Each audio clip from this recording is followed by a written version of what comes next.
Good morning, everybody. I'm Larry Weissoon. If you enjoy real-world hunting and fishing talk, you're really going to enjoy listening to my good friend, Luke Clayton, and his guest for the next hour. This is David Fox, and welcome to Outdoors with Luke Clayton and Friends. Luke has been a recognized outdoors writer for the past 3 decades and writes for a host of outdoor publications.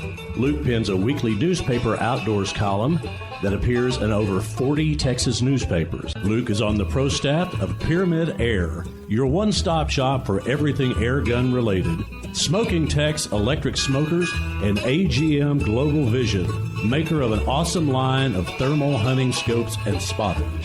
Feel free to contact Luke through his website, catfishradio.org. Now let's join Luke and his guests for this week's show. Well, thank you, guys, and it is Campfire Talk time with Mr. Larry Weissoon, who's just back from a Coues deer hunt way down in Mexico. Larry, thank you for being with us, buddy. Well, thank you for allowing me to be with you for all these many years. Looking forward to a lot more. Before getting into that hunt, we need to mention that DSC, Conservation Education, Hunter Advocacy, finest hunting organization there is in the world. Mossberg, whose rifle I used on the Mexico trip. Hornady, accurate, deadly, dependable, and it certainly was that way down in Mexico. And Stealth Vision, I tell you what, I had an opportunity to really put the Stealth Vision binoculars, or rangefinder binoculars, and of course the scope, to good use when I was down in Mexico. Got VINEYARDMAX. Unfortunately, I couldn't take it down with me, so we got some hunts coming up. We're going to be using it before the hunting season's over with, and then Taurus, got a hunt coming up with you here before too very long, and I'm going to be shooting a muzzle. Well, you're going to be shooting a muzzleloader, among other things, but with Taurus, I'm going to be shooting a ranging hunter and in a pistol, but also a couple of their lever action rifles. So we got a lot of good things coming up. But to tell you about Mexico, we were down in the very far end of Durango, which sits down below Monterey, down in the tip kind of the Sierra Madres. Luke, the country was absolutely beautiful. You felt like you were in parts of New Mexico and Colorado, because we were like hunting at 8,500 to 9,000 feet elevation. The only difference is you had pine trees, you had some junipers, and you had a lot of pinon, but then you had all kinds of other really cool looking plants and trees that had red bark and yellow bark and all that kind of stuff, which really made it interesting. This was, of course, a hunt that was set up for me by Travis Wright with Heart of Texas Outfitters, who've been doing some stuff with on other hunts as well, too. But absolutely fantastic place. 57,000 acres, and probably if it were flat, it would probably be about 3 times that amount.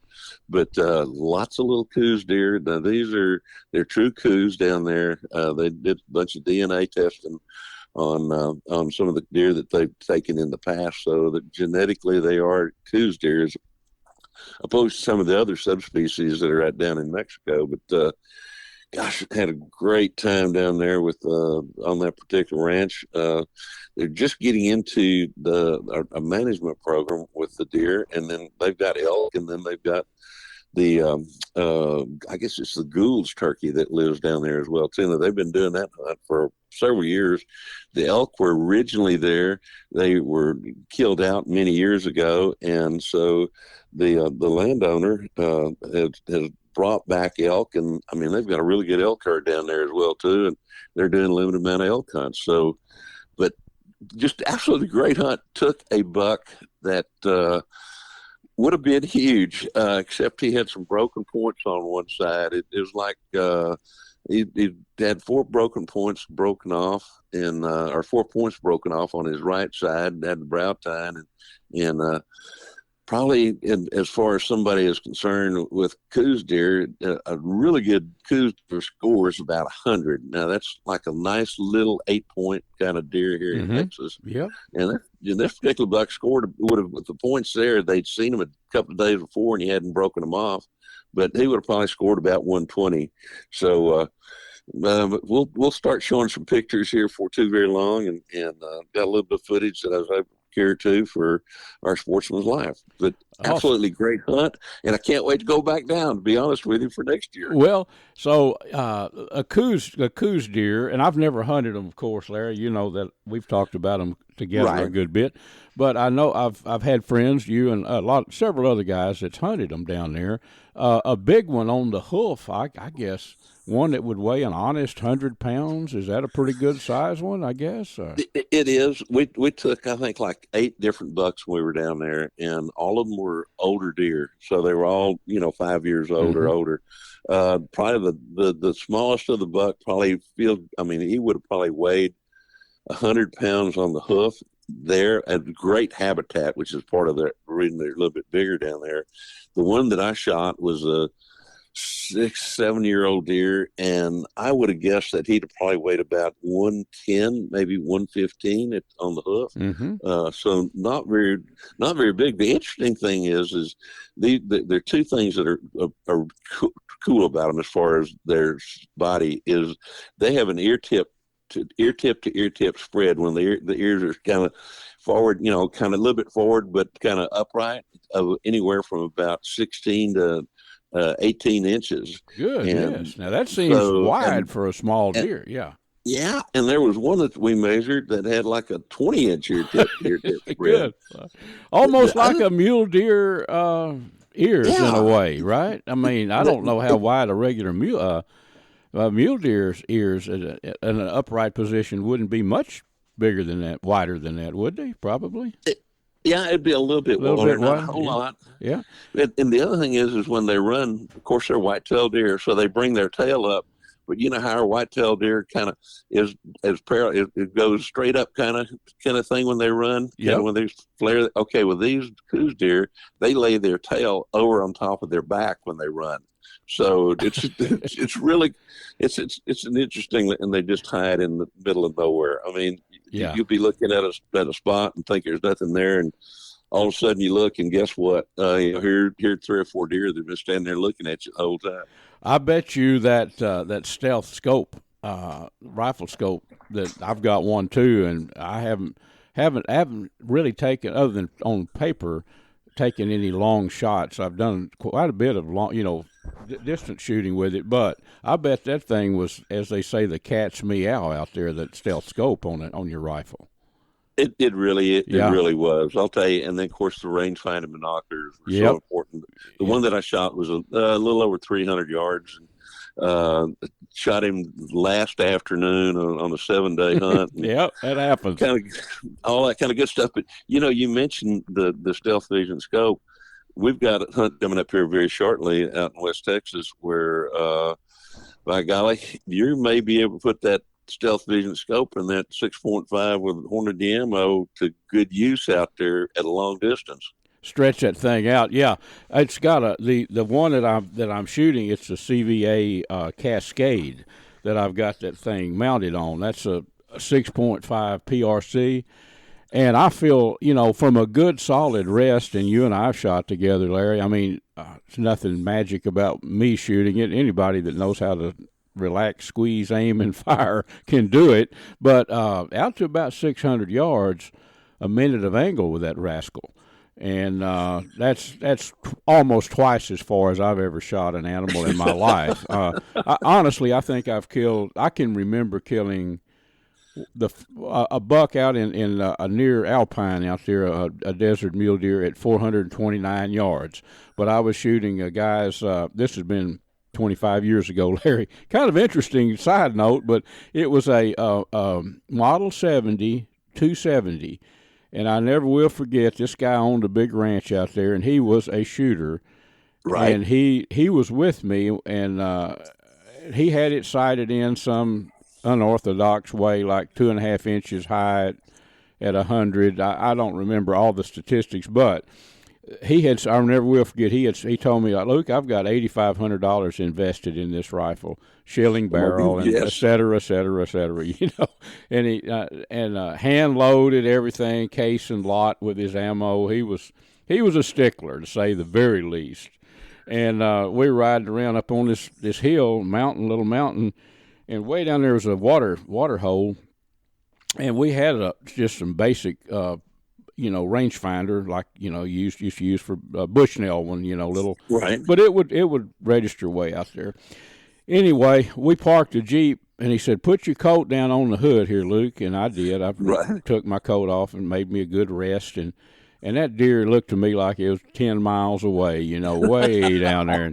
And I don't know what kind of scope I had. I had a good, or what kind of scope he had on that thing, but it was a good scope, good glass and all that. And I'd never shot that rifle, but I trusted him to the 10th degree. And yes, I asked him, I said, "Well, okay, this is way farther than I'm accustomed to shooting." He says, "You do this. You put the crosshairs, the horizontal crosshairs, on the top of the shoulder, and you squeeze, and you shoot." Yes. And poof! I looked up, and there was 4 feet in the air. Bam! And I told him, I said, "Sir, this is something totally new to me. I've shot 500 yards at a dog target in the training in the Marine Corps, and a dog target's about 3 or 4 foot high, and you're just hitting the target somewhere."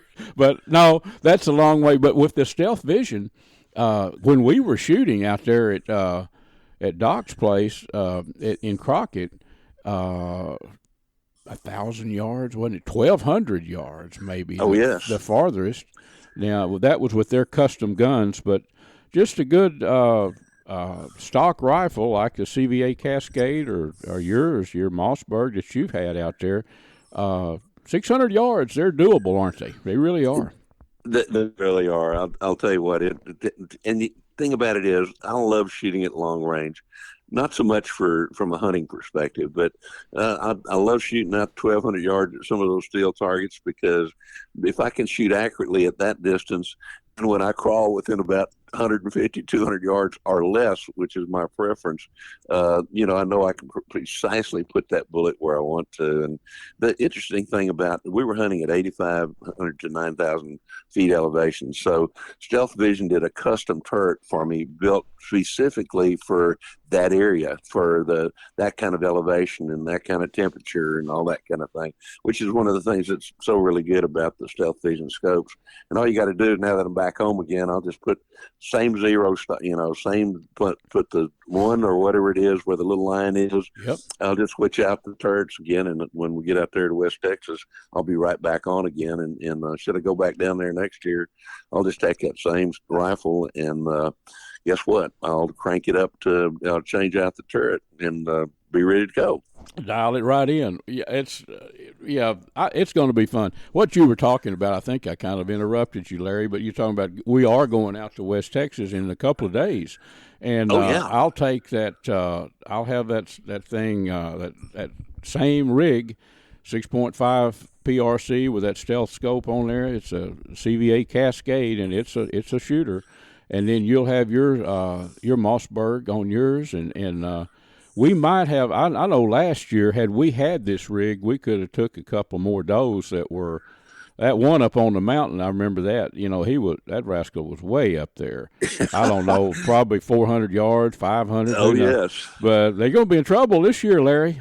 They are, and we need to take several. And of course, those we've talked about in the past. Those deer out there are really good eating. And I think you were talking about maybe even bringing a muzzleloader as well too. So yep.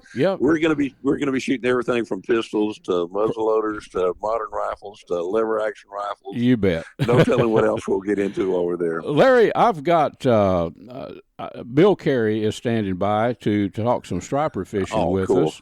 And then Jeff Rice and I'm going to get our buddy Jeff, and we're going to talk some hog hunting, give some hog hunting tips that are real world stuff that'll help people put some pork in the freezer. Can you come back on this show? It'll probably be another 30 minutes or so. Get back with me, and let's talk some predator hunting. Could we do that? Absolutely, would love to. Okay, well, you sit tight, and I'll be calling you after we talk with Bill and Jeff, and we're going to talk some predators. How about that? You got a deal. Folks, this segment is made possible by Ultrimatic Feeders. Go online to ultrimaticfeeders.com and check out the most awesome line of game feeders in the world. I've been using these things for 15 years, and I've got one that's been in the woods about 10 or 11 years. I forget exactly how long. Check them out, ultrimaticfeeders.com. Folks, I want to introduce you to VINEYARDMAX. Now, this is an awesome deer attractant, a food attractant, that's made with hammer-milled grape skin, dried hammer-milled grape skins. It has a mixture of rice bran and also corn chops. Very effective. Deer can smell the scent of grapes from a long way, and it brings them in. I've used it in West Texas out with Larry Weissoon, and we were out there where deer are not even exposed to grapes, and they came right in. Also, VINEYARDMAX has a very good line of game and fish feeders. Check them out online, vineyardmax.net. Friends, I want to tell you about an awesome camping destination, Wind Point Park on Lake Tawakoni. It's over on the far east side, kind of the northeast side of the lake. It's a pristine park. You can go there and view, I think they estimated a couple of hundred deer on that couple of hundred acres there. Cabins, beautiful RV park, fishing piers, docks. It's got everything you'd want in an outdoor destination. Check them out online at windpointparktx.com.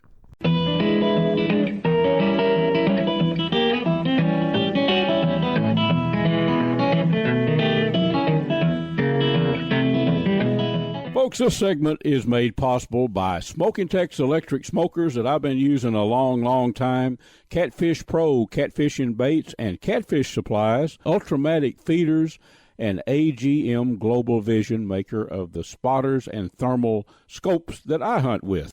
Well, friends, I have been remiss the last couple of weeks of checking in with my buddy Bill Carey up on Lake Texoma, up on the Texas-Oklahoma border, Lake Texoma, the stripers. But I'm not remiss right now. I've got Bill on the phone. Bill, thanks for being with us, buddy. Well, good morning, Luke, and all y'all out in radio land. How's Mr. Carey doing this morning? We're doing great. I just need to remind everybody, I know it's cold, but belly up, huddle up, get your spring trips on the books. We are booking the spring fast. That's right. That's right. Bundle up, belly up, and get ready to catch those stripers, man. Yes, sir. Bill, of course, I've fished with you and fished Texoma for a lot of years. Now is in my, from what I've learned in the last 150 years, just kidding. Now it's time to catch a big old striper. The South stripers are loaded with eggs, and it's trophy time, isn't it? It is. January, February, and March is our big fish season. We'll start targeting schooling fish in March, but right now we're going out there and hunting just like you would a big buck. Mm-hmm. There's fish holding on a structure. We're throwing the big Roadrunner made by Wolf Jigs. It is the original, and we put a 7-inch white curl tail behind it, big presentation, big bait, and we're running main lake points, ditches, any kind of structure where 3 or 4 of these big rogue fish will be hanging, and so far so good. Our biggest fish this winter has been 18 pounds, and we're not fishing every day. It's been a little too cold in the mornings. Yep. But we started pushing our trips around the clock for the soluble tables. Like this past weekend, we went out at 11 o'clock. Exactly. Yeah.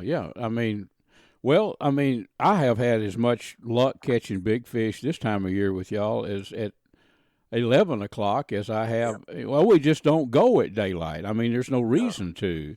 No, we quit that a long time ago, and it was 10:30 for years. And then the guy said, "Hey, if we don't watch the clock and we come in late, we're cleaning fish in the dark, and our hands get cold." Yeah. So it's hard for me to learn after 30 years of it. We go out at 9 o'clock all January, February. Yep. And then just like this weekend, wind was gonna calm down. Everything just worked out perfect, picking at 11 a.m. That's it. And I don't know, I like cooler weather. Now, there is a line. I don't like to be out there, and we're not out there when it's a gale blowing and it's 20 degrees. Right. You just common sense will tell you. Although I'm not sure the stripers might not be biting better, but you just don't do that. But on a winter's day when the weather permits, is honestly some of the best fishing. Oh, buddy! I had hands down. I'd rather be out fishing in the cooler weather months than there again, wait till in the summer, and then you're up at you're on your first hole by daylight. Your weather dictates. Bill, the weather dictates most things that we do in the outdoors. It really does. Yes, sir. And 10 to 20 degrees of solar heat on your back is welcome on a cool day. Yeah. Oh gosh, yeah. Just to deviate from the stripers just a minute. Bill, you have been at our the outdoor rendezvous in Greenville for everyone. Yes, you and I have been, even Larry Weissoon missed the first one. He had to do something, I don't know, but Larry's been at the last ones. But this is our 6th annual. I know. And you're going to be there. You can be there to talk striper fishing with anybody that wants to talk about them, and you bet. Plan fishing trips. It's folks, we stand around loose. We stand around loose fire. He's cooking. I call him Camp Cook Clayton. We stand around that fire, and he makes this unbelievable cobbler. And no telling what he'll bring. He might bring deer sausage, or he might bring pork stuff. But I can tell you what, we are all huddled around this fire eating some good grub. Y'all are invited. It's welcome. It's free to come. And yes, sir. You bet. And the details, friends, it is March the 1st in Greenville, Texas. And Greenville is about 1 hour east of Dallas on I-30, Interstate 30. The best way to find out more about it, really, is CatfishRadio.org. That's my radio website, but there's a brochure there. Just go to CatfishRadio.org, and it's at the Top Rail Cowboy Church. And this year, there's a couple of gentlemen that are working with us to organize everything. And to the booth, people ask me, well, how many booths? Last year there was a bunch of booths there, Bill. And there's no fee. There's nobody saying give me $80 and here's your booth. We just say it's the Top Rail Cowboy Church. If you can give a donation, that's what they ask, and you don't have to do that if you can't, but most people do. And and it's not like a 20 by 20 line on the ground. It's all outdoors unless it rains. If it rains, we've never had to do this, but we can go into the arena there and set up. And someday our luck probably going to fail us, and we're going to do that. But that'll be fun too. It's an open air arena, so we could have campfires and stuff like that. So folks, this ain't your regular idea of a church when you talk about it. They're on 12 acres, and they got an arena back there that they can do play days. They can have rodeos, and it's got a roof over it. Yeah, exactly right. It's a great place to have our event, and Pastor Charlie Nasser and his team, he's got an outdoor ministry. They're the guys this year that I'm working with, Bill, and there's a couple of guys, and they're doing a good job getting the word out. But the newspaper there, the Greenville Herald Banner, I've written for them for I don't know how many years, a lot of years, and they help promote it there in Greenville, Hunt County. And so anyway, if you're listening on a podcast and you are in the North Texas area on March the 1st, Larry Weissoon's been with me, like I say, every year but 5 years. Bill Carey will be there. A whole bunch of what I call hardcore outdoor people are there. Good folks. Good folks. Yeah. And Bill gave me, Bill, that Magna-Lite cast aluminum cooker that you gave me. Those things, that gave me an opportunity to make even more cobbler because it'll hold more than a big Dutch kettle. So I'm going to go for about 3 gallons of Dutch cobbler, Dutch kettle cobbler, peach cobbler. So I think we won't starve to death. There's music all day, by the way.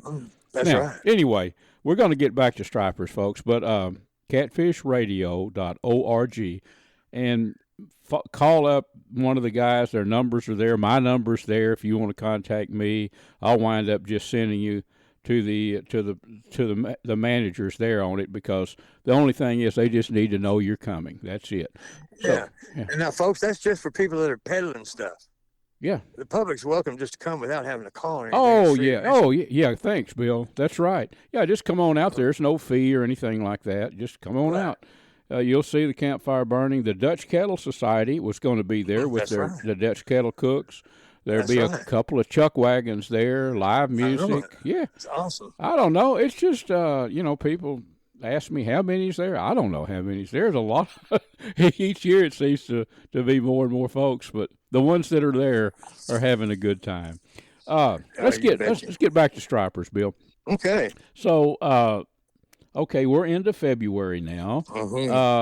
First week of February, So the stripers, and you've talked about the spawn at Texoma. It's a drawn out thing, but pretty soon those stripers are going to be gravitating to the mouths of the red and the Washita, aren't they? Yeah, they're already starting to station. I'm sure that there's zillions of them that are starting to station, move their way up the rivers. See, folks, stripers don't make a bed like most fish to lay their eggs. They drop them like a salmon or a white bass up river in moving water, and the females drop the eggs, and the males fertilize them. And if it floats for 72 hours, you have a fry.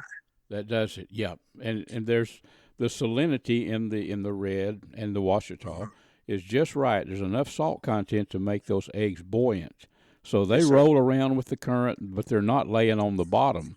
They need to be moving, and they are, just like a salmon. So anyway, that's why Lake Texoma is the great striper fishery that it is. It's a natural spawn, isn't it, Bill? That's right. We have the best documented natural spawn of freshwater stripers in the country. You're allowed twice the state limit here. You're allowed 10 fish per person per day, and these are great eating fish. You know they are. Luke and I rave about them.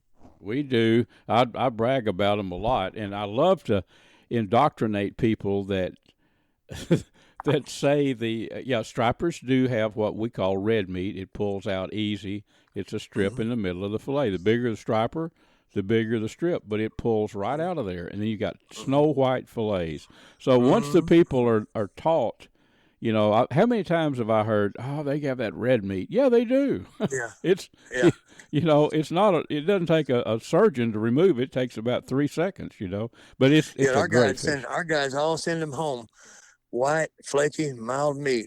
After I moved off the water 16 years ago, I used to leave the red line in. I showed people how to take it out. Yeah. And just you raise your knife, folks, or you'll end up with a whole messed up fillet. We leave 90% of the red on the hide. Yeah. Just raise your knife up an eighth of an inch, and all you have is the lateral line. Well, I went down there after I moved off the water, and I saw them taking those red lines out. And I said, you don't have to do that. They said, mind your own business, old man. And I started bragging about it. I told them I was white, flaky. Yeah, that was old school. I was with you in those days, too. I remember that. Well, Bill, let's connect people. Striper Express is on Facebook. Just Google Striper Express. You're easy to find. But, they might want to call your office and, pick some more details up, Well, folks, we're a little bit different. We got an office manager and an IT kid over there to answer the phone, and I'm there a lot.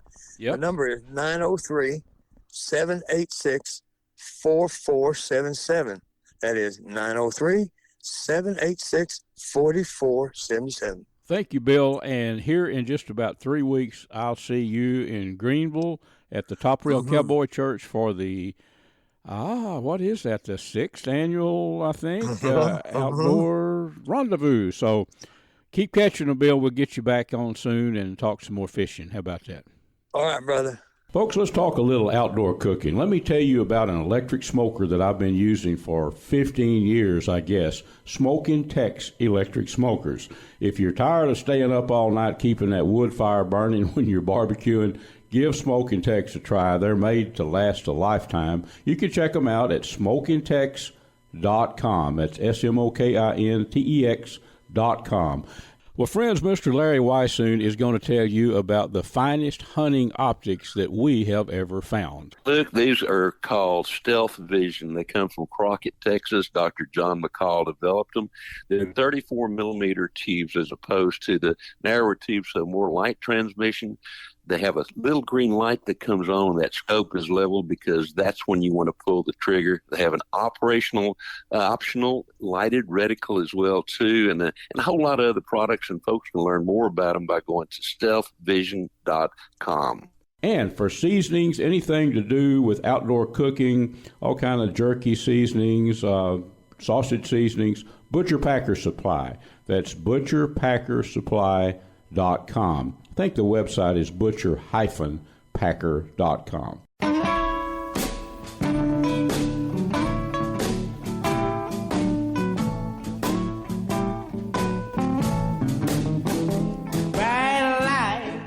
Friends, this segment is made possible by Platinum Cadillac and Chevrolet in Terrell, Texas. Stop by and visit with my buddy, Mr. Justin Rudd, and his team of experts, and let them put you in a new Chevy pickup or a Cadillac or whatever you might be in the market for.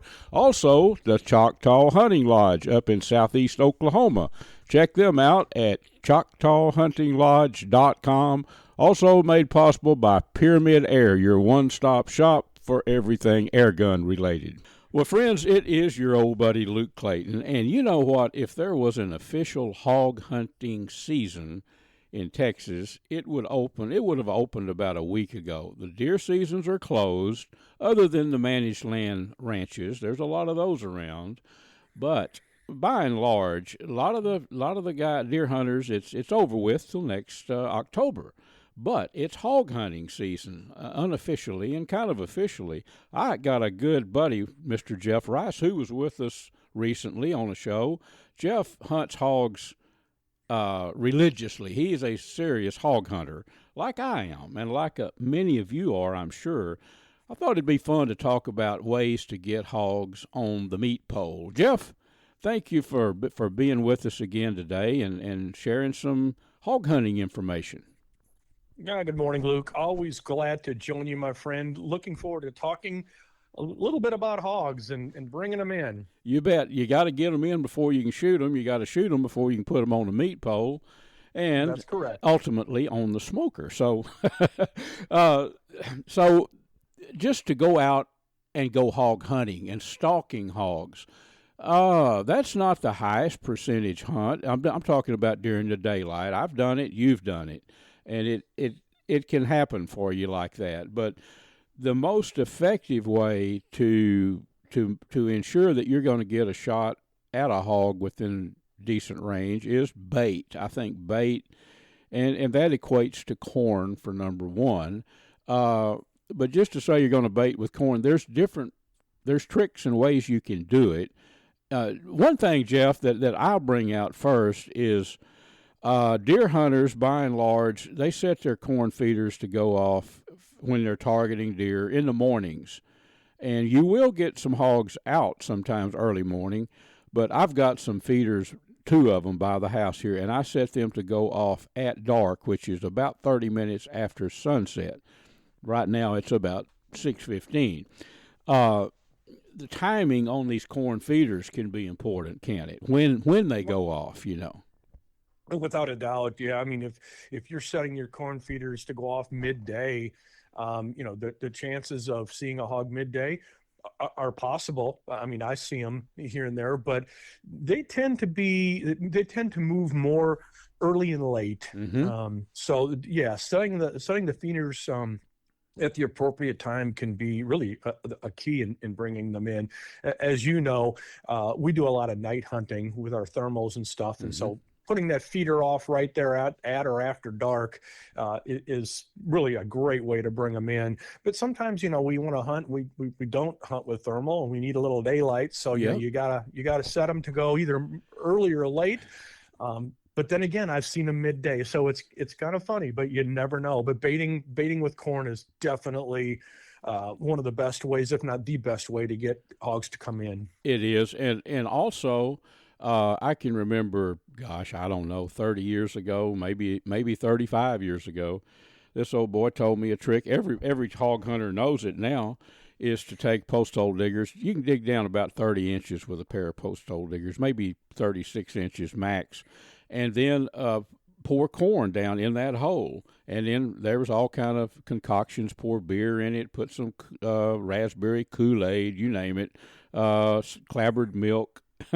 That works. Yep. That works. But just be prepared for that area that you rig up like that to look like a mini minefield explosions, right? Absolutely. And I've done that before. And, the key to that whole trick, if you will, is they keep coming back because they're trying to get all of that corn, and they've got to work for it. They've got to dig. That's how they get that corn out of there. So it's a great way to set, a spot up to hunt. Mm-hmm. But then again, you never know when they're going to show up. That's true. Yeah. It could be 2 a.m. or 8:05, and anytime they know it's Correct. there, and they do keep coming back. So that works, but with a disclaimer that it will also create some minefields in the area that you're hunting. They're going to dig a hole, and they can dig down. They will dig down to that last kernel. Yes, they will. I'm sure they sniff out and they say, there's 3 kernels down, only 2 more feet to dig, and they'll keep doing it. So that's a way. Another thing, folks, that Jeff and I both have used in many times in the past is salt. Hogs love salt. All animals need salt. That's why a salt lick, if you happen to have a salt lick on the property you hunt, you'll see that everything comes there, but salt is just a magnet for hogs, isn't it, Jeff? It sure is. I always keep salt blocks out at my place strategically placed. And, you kind of mentioned the post hole and putting the corn down there and expect to have like a mine where it looked like a, deep hole was created. You do that with salt, they're going to do the same thing. I literally just put a new salt block out on my place, and there's a hole that's probably 3 feet deep where they've been digging where the old block had leached, it's gone now, but it leached into the soil, and they just go after that. And it's pretty crazy, but they love their salt. That's for sure. That's true. A case in point is not far from where I live here. I had access to a piece of ground that I hunted for actually 17 years. I knew every pig trail, everything on that place. And so I lost access to that for probably, I was able to get back on it several months later. I don't know, maybe closer to a year later. And I was just out there, actually was out there to pull my stands up, the place had sold and no more access for Luke, So I went back to one of the stands that was always a hot spot for me, and a place that I had kept salt for years. I just pack a salt block back in there and throw it in the same spot. Jeff, I'm not sure if you were with me on this. It's been several years ago, but I went back in there, and that spot where I baited had fresh hog sign, rootings. So, like you say, that salt, when it's exposed to liquid, to rainwater and all, leaches, I guess, way down in the soil, because that spot had, I'm talking about probably the night before, the day before, had all kind of fresh hog sign. So salt is something that people overlook, I think, as an attractant for getting the hogs in close, Jeff. Yeah, absolutely. I always keep salt blocks out, and it's good for the deer as well. It's sure. All the animals. Yep. They're gonna hit that stuff, but people do overlook, thinking, well, you got to bait corn or something Mm-hmm. for hogs. No, salt works very well. I've shot hogs over a salt block. They will come to salt for sure. No question about it. So here's something else too that's worked for me and you and our buddy Larry Weissoon, who's part of our digital TV show called A Sportsman's Life, is hunting hogs in an area that you have not been hunting. They first have to know that bait is there. They've got to know that, hey, wait a minute, I smell food. Well, this grape attractant, VINEYARDMAX, I've used it in areas new areas that I'm starting hunting, put it that way. You can mix it with corn in the feeder, VINEYARDMAX. It's grape skins that are dried, folks, and hammer milled and mixed with rice bran and corn chops. So it comes in a pretty good sized bag. I found you pour that out in an area. Of course, you have to know hogs are there. You have to know enough about hogs' sign to bait an area, but I put it out. And when a hog smells that, the dinner bell begins to ring, Jeff, and it's a good way to, say you're hunting a spot that you haven't previously hunted, or a spot that you can't put a corn feeder. it's a good way to get them in there, you know. They can smell it at first, and then they come in. Then if you wanted to start baiting with corn, you could, couldn't you? You know, right there. Yeah, that's one of those things where you put it out and you leave it out there, and over time they get to know what that is. And you know, it's probably a good trick would be to hit that same spot, kind of like we're talking about the salt block. You know, you continue to put it in the same area. Those animals, they get to know. They know, okay, that's good stuff. You know, and they come in. And yeah, that VINEYARDMAX, I mean, for deer, for hogs, it works. That stuff simply works. It's fantastic stuff. Well, yes, it does, and I think the reason is simple. And I've said this a million times. You could bait corn would work just as well if they knew it was there, and with hogs we're talking about, and probably deer too.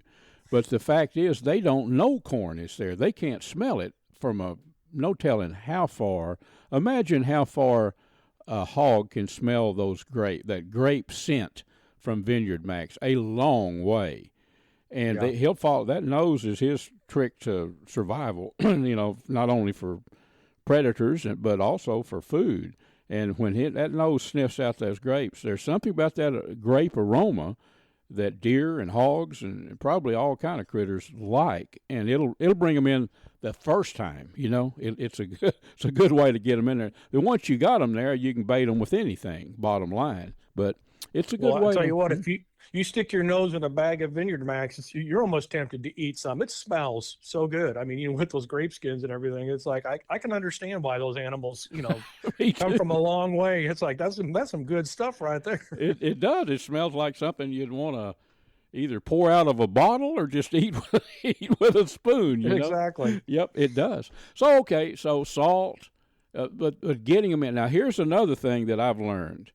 Now, grapes are a natural fragrance in the wild, and even where Mustang grapes or muscadines, where they don't grow, we've used this stuff out in West Texas where there are no grapes. That fragrance is a natural fragrance that critters like. Don't get crazy with. I thought one time years ago at our buddy Mark Bullett's place, I'd always trying to come up with a magic bullet for bringing hogs in. I had some old catfish bait, and I said, okay, Mark, I know, man, they can smell this stuff a mile away. And some old bait that was too old to use for bait, you know, containers. Let's put this out. And Mark says, I don't know, Luke. You know, a lot of times something that's totally foreign will spook them. We put that catfish bait out I wanted to see if they liked it in an area with corn. They would skirt around that stuff like crazy. So sometimes things that are foreign to food sources, it's probably best not to use it, Jeff. That's what I've learned through the years, you know? Yeah, those hogs are pretty weary if they smell something that they're just not, you know, familiar with at all. Yep. They're gonna skirt it. Now, it doesn't mean they won't come check it out after dark. Yeah. You know, maybe in the middle of the night they might sneak up and try to see what it is. But you're right. You're absolutely right. So be careful with totally foreign things. But well, it's been a pleasure, you know, chatting about some of the ways to get hogs in, and we've got about another minute left of our show today, but of our segment, I should say. But it is time to hunt hogs. One quick thing that I've started doing, and you too, rather than hang a hog up, gut him, skin him, that takes a good bit of time. We hunt hogs late in the day or at night a lot now. Take the 4/4 off, folks. Split that hog, the skin on the top of his back from his neck to his tail. Jerk those back straps out. You've got 90% of the good meat right there, don't you, Jeff? You know? That's the way to do it, really. It's a lot of extra work to hang and gut and all that stuff, and you really don't need to do that. And we've pretty much perfected, you know, pulling that meat out, like you said, pretty quickly, getting your quarters off and your back strap out, and you know, within 10 minutes, you've got everything pulled off there, and it's really not all that hard to do. And then you can take the quarters and go, you know, off and cut on them and trim on them and all that, and you know, make it easy for yourself rather than going through the whole process of trying to hang and all that. So 100%, you're exactly right. You bet.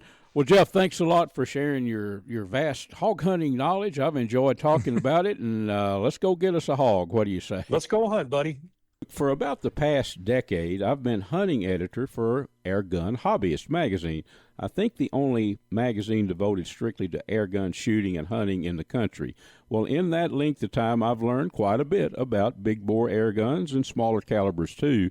A spot to go to that if you're interested in air guns, you need to know about Pyramyd Air. The website is PYRAMYD, PyramydAir.com. They have anything and everything you need, from the guns themselves, the big bores or the smaller calibers, to the accessories. Just remember PyramydAir.com, and there's a number when you get on the website if you need to call and talk to somebody. Give them a buzz, and they can fill you in on little details that you might need to know about shooting or hunting with big bore air guns. While you're on the website there, I'd like you to check out the big bore air gun that I've done a great deal of hunting with. It's the Seneca Dragon Claw, 50 caliber, pressures up to 3,000 psi, and it looks like a conventional rifle. Wooden stock. I think you'll like the appearance, and I know you'll like the performance. It shoots not only bullets, but also air bolts as well, tipped with a broadhead. Check it out. It's the Seneca Dragon Claw. The snowflakes fall as winter calls, and time just seems to fly. Friends, this segment is brought to us by CVA Muzzleloaders. In my opinion, the very best muzzleloaders in the world, the ones that I shoot. You can check them out online, CVA.com. AGM Global Vision, maker of the Rattler and the Adder that I use, you can check them out online too, agmglobalvision.com. Kuby's Wild Game Processing and Kuby's Restaurant in Dallas, and VINEYARDMAX, maker of some awesome deer attractant and some very fine game feeders and fish feeders, located down in Nacogdoches, Texas. Check them out at vineyardmax.net. Well, folks, if you caught the first part of our show, Campfire Talk with Larry Weissoon, we were talking about Coues deer and other things. Well, we alluded to the fact that we'd be back here in this segment, talk some predator hunting. It's definitely predator hunting time in Texas and everywhere. Time to help Mother Nature, if you will, balance the pendulum on the predator-prey situation. Larry, thank you for being back with us, buddy. Absolutely. And of course, you and I both love calling predators. As I've told people so many different times, I don't go anywhere without one of the little Burnham Brothers C3 mouth-blown calls, and have used it all over. Actually, I've carried it all over the world calling predators. And to me, there's something very special about going out and making sounds and having critters come to you. So I can't wait to get out there again here in the next few days and see if I can't maybe call it a coyote or a bobcat or two. And as you mentioned, predator control is really important in so many different places, particularly when you get into white-tailed deer and even rabbits and all those other kind of things that, Mother Nature swings like a pendulum. And the best time is when that pendulum is down at the bottom, where you got an equal amount of prey and a fair, just enough predators to kind of do what they need to do to take out the weak ones. But if you don't mess with, if you leave those predators alone, those coyotes and bobcats, they're kind of like you and I when we go to the grocery store or meat market and see a real good piece of meat laying there that's really nice and red and all that kind of stuff, and there's one over there kind of gray looking. Guess which one we're going to choose? And predators are the same way. They don't just take out the weak and infirm. They take out some of the best critters that are there as well too. That's right. I just thought of something funny, Larry. You said, folks, when Larry mentioned that he doesn't go anywhere without that predator call, he's not kidding. I could just picture it. Larry, we could be with our wives at some Caribbean out to Cancun or somewhere on the beach, and I'd say, hey, Larry, you see a fox over there somewhere. Larry, you got that call, you would pull that rascal out. I know you would. Absolutely, I would. I think you sleep with that thing, man. Anyway, but you're right. Where I live, it's a hunter's era. Where I live, right. There's so many hogs, and there's plenty of food. I have seen fewer rabbits this year than I've seen in several years, just out kicking around in the woods within a mile or two of my house. But what's happened is people are hammering hogs. They hunt the hogs hard, me included. I hunt them a lot. Deer, there's some big deer in this part of the world where I live, and people are they're passing up many opportunities. I've got buddies that, well, myself included, to shoot coyotes during the hunting season when we're hunting meat, when we're hunting hogs or deer, right? And passing these coyotes up. But I'll tell you, I spend quite a bit of time out in the evening woods. I'll get there just about sunset, which is 30 minutes before dark, and then I'll set till about 8 o'clock, usually hog hunting. Just at sunset, I hear as many as 4 packs of coyotes assembling for the night hunt. No kidding. Some will be maybe half a mile off, others will be closer, but way, way too many coyotes. I don't know how. Nature is amazing to me, but the deer herd seems to be strong. But only thing I can attribute this to is the fact that I do think these coyotes around here are hitting these pigs hard. I've seen it, and I've got a buddy that's witnessed it several times. When they'll where you find hogs, you're going to hear the coyotes close by, and I'm seeing that right here. You'll hear the coyotes howling. If there's no coyotes around, you're probably not going to see a lot of hogs because, like Kenneth, my buddy, says, they are sticking with these sounders of hogs, to prey on the pigs. So, but there again, it's time for us. We're going to go to work on these things. I've got that AGM Global Vision adder. It's a thermal scope right now that's mounted on a CVA. It's a Cascade varmint. It's a short barrel, like we would call it a bull barrel. It's a heavy barrel. And about a 21-inch barrel, something like that, and 223. But it's my hog gun, dedicated hog gun. But we're going to start putting it to use on these coyotes and try to thin them out. And another thing on the predators, Larry, I used to think bobcats were strictly after birds and rats and rabbits, but I've learned in probably the last 10 years, they're pretty lethal, not only on baby deer, fawns, but they can take down a pretty good sized deer, can't they? They really can, and it seems like we're into an upswing the last several years as far as bobcat populations are concerned. Of course, coyotes as well too. Yeah. And people, honestly, we hear people saying, "Man, we saw a mountain lion or a cougar."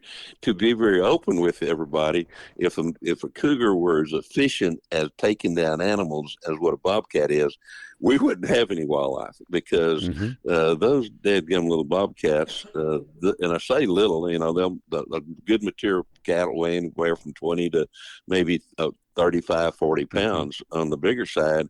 And yes, they can take down a fully grown deer, and they do on many occasions, but they are also extremely lethal on the fawn population. So yeah, they're cats and they're pretty to look at and all that kind of stuff, but they, like any other predator, really needs to be controlled. There are areas where, not far from where I live, where people have moved out, in more and more people moving into the woods, and having their places. And next thing you know, they've got pets. And a lot of folks that I've talked to are telling me that, they can't let their dogs or cats run outside anymore. And because if they do, if the bobcats don't get them, the coyotes do. So, all of a sudden people are starting to look at predator control again and going, well, maybe we do need to control predators, because we really do, from a wildlife perspective, and keeping nature in balance. And that's a lot what predator control is about, because of you can have too many predators, you can have too many animals, but you got to manage both the predator and the prey species. That's true, and really, we as hunters, Larry, it's a fact. I mean, we've taken over the supreme predator. I mean, we now the balance is not probably what it was before. I wouldn't think. I don't know this for a fact, but we've took over the predator deal and for the deer, let's say. But then we think, well, we're just going to concentrate on deer season. But yeah, you got to keep them in check. That's for sure. You mentioned the hog situation thing, and no doubt, I've seen coyotes following sounders as well too. But there are a lot of folks that they're not like you or I. If we shoot a hog, it's going to go, the better part of it, all that hog is going to go home with us, kind of thing. But we've got a lot of people out there who are trying their best to eradicate hogs, which will never happen, and they shoot them and just leave them out in the field. Well, guess what that is? That is a fantastic meal, an easy meal for coyotes in particular. Mm-hmm. And I think that part of it too is the reason they'll follow those sounders. Is not only do they, grab that occasional pig, those hogs get shot at, and the big ones do, and there's a lot of meat on those things for those coyotes to consume. And I think that's another thing, one of the reasons they follow those sounders of hogs. For sure. Close by, within a mile of my house, I know actually you shot a coyote in an area here with me and our friend Jeff Kenneth Shepard a couple years ago. That was an area where a guy shoots a lot of hogs, and he's trying to keep them off his hayfield. But right. that old coyote came right out of an area where there's been some, so you nailed it on that. Well, Larry, it's officially hog hunting season. If there were such a thing here in Texas, now's the cold weather time to get after these hogs. But if you're out hog hunting and you have a coyote trot by, or if you want to just concentrate on predators, get you a good caller and maybe Larry, you might be like Larry Weissoon one of these days. You might have one of those little mouth collars wherever you go.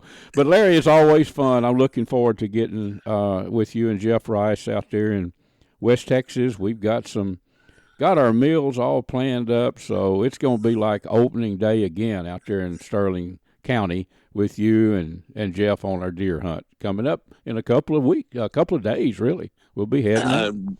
Really looking forward to that. We've got some really good deer out there right now. They're fat, and they're going to make some absolutely fantastic meals coming down the way. Folks, that about wraps our show up for this week. I've enjoyed being with you, and I hope you've had a good time, too. And, folks, we're also brought to you by the Choctaw Hunting Lodge up in southeast Oklahoma, located about, 45 minutes west of Hugo, Oklahoma, owned by the Choctaw Nation. It's about 45,000 acres of awesome mountain, country, hills, valleys, loaded with game. Lots of eastern turkey, and they do eastern turkey hunts if you're looking for a spot to hunt turkey in the spring. Also, I want to remind you about the Seneca 50 caliber Dragon Claw that shoots bullets and pellets. And by pellets, I'm talking about 200 and 210 grain lead, chunks of lead. It's a big bore air gun that I use. Check out the Seneca Dragon Claw there at PyramydAir.com.